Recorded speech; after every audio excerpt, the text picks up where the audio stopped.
மினிட்ல தெரிஞ்சுக்கலாமா? அப்போ இந்த வீடியோவை பாருங்கள். இப்போ வந்து ஏஜ் வந்து 18க்கு அப்புறம் இருந்துச்சுன்னா, அதே மாதிரி ஓட்டர் ஐடி அவங்க வச்சுருந்தாங்கன்னா, அவங்க ஓட் பண்ணலாம் அப்படின்னு நம்ம சொல்லப் போகிறோம். இப்போ ஏஜ் வந்து நான் 20ன்னு வச்சுக்கிறேன். If age greater than or equal to 18 and அப்படி ஆப்ரேட்டர் யூஸ் பண்ணி தான் நம்ம செக் பண்ண போகிறோம். ஓட்டர் ஐடி நான் வந்து என்ன சொல்கிறேன்னா, ஓட்டர் ஐடி என்கிட்ட இருக்குது. voter_id equal to எஸ், ஸ்ட்ரிங்காக வச்சுக்கிறேன். S, voter ID equal to S அப்படி இருந்துச்சுன்னா பிரிண்டில் யூ கேன் vote, இல்லைன்னா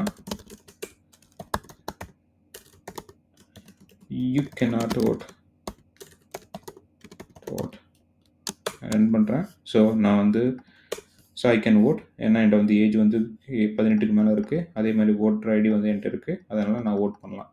தேங்க்யூ ஃபார் வாட்சிங்.